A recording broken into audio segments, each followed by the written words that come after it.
आज आपण पाहतोय की कशा पद्धतीचं राजकारण चालू आहे।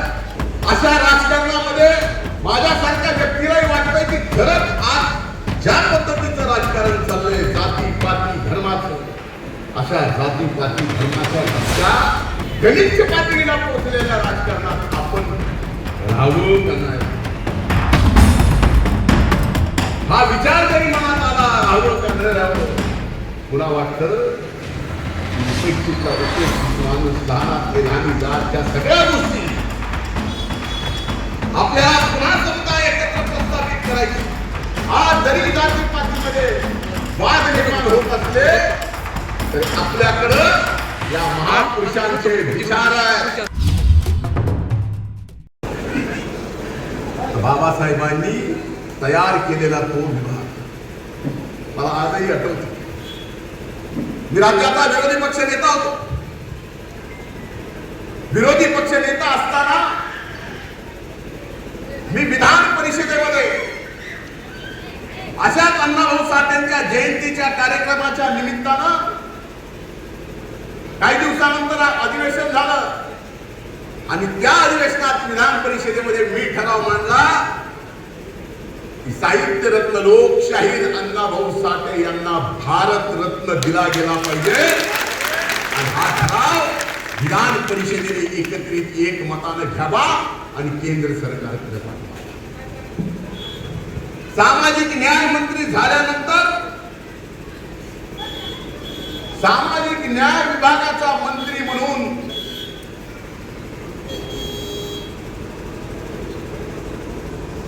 अण्णाभाऊ साठेंच्या सर्व पुराव्यांसहित एक पत्र केंद्र सरकारला दिलं। पुन्हा त्याला विधान परिषदेचा तो ठराव जोडला आणि पुन्हा ते पत्र पाठवलं की भारत रत्न हे अण्णाभाऊंना मिळालंच पाहिजे। हे आपलं नातं आहे। आज आपण पाहतोय की कशा पद्धतीचं राजकारण चालू आहे।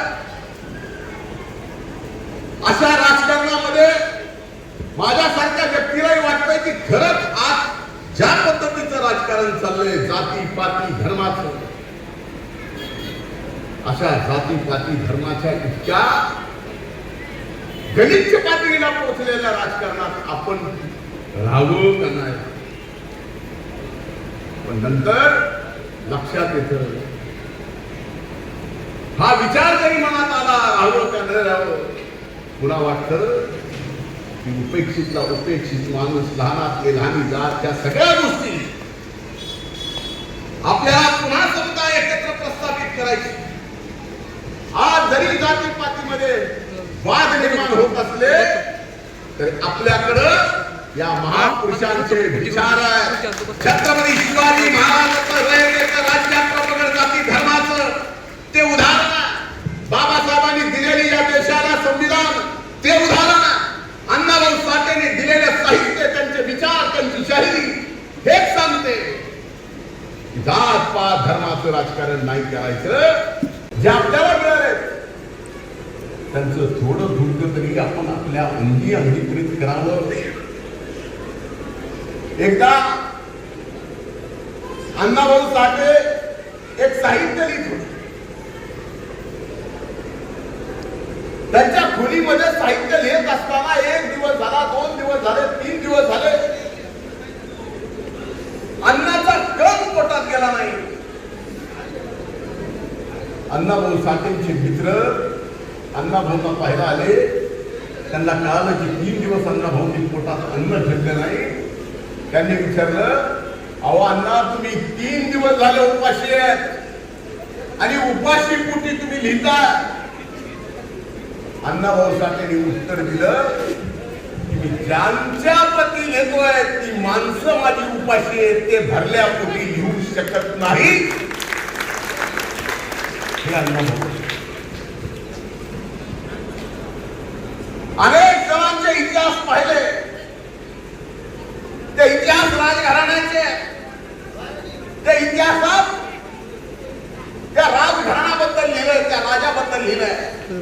इतिहास आपण देशभरातला इतिहास बघा, अण्णाभाऊंनी जो इतिहास दिला जो घडवला, अण्णाभाऊच्या इतिहासाच्या लेखणीमध्ये उपाशी माणूस होता, उपाशी माणसाचा इतिहास अण्णाभाऊंनी लिहिला, कामगारांचा लिहिला, गरिबांच्या गरीब माणसाचा लिहिला.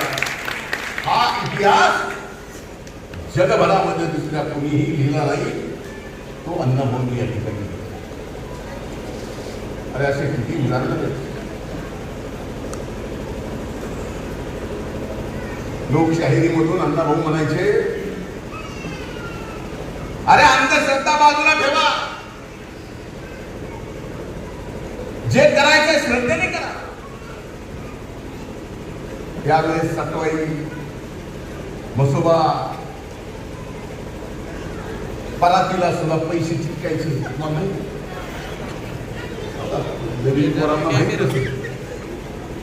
परातीला पैसे चिटकायचे. ती सगळी अंधश्रद्धा. ही अंधश्रद्धा लोकशाहीतून मोडून काढायचं काम या राज्यात जर कोणी केलं असेल तर ते साहित्य रत्न. माझ्या जीवनातला योगायोग बघा. मला कधी वाटलं नव्हतं राजकारणात, समाजकारणात मी इथपर्यंत पोहोचेल. पण ज्या वेळेस पहिल्यांदा मला मंत्री व्हायची वेळ आली, मला मंत्रीपद देत असताना सामाजिक न्याय मंत्रीपद दिलं. तो माझा पुरस्कार होता का माझ्यावर अन्याय होता हे मला आजही सांगता येत नाही. पण आनंद वाटला की ज्या परमपूजनीय डॉक्टर बाबासाहेब आंबेडकरांनी या देशात सामाजिक न्याय विभाग काढला, त्या सामाजिक न्याय विभागाचं पहिल्यांदा मंत्री म्हणून मला या ठिकाणी जबाबदारी घेतली. मंत्री होताना विभागही पहिल्यांदा.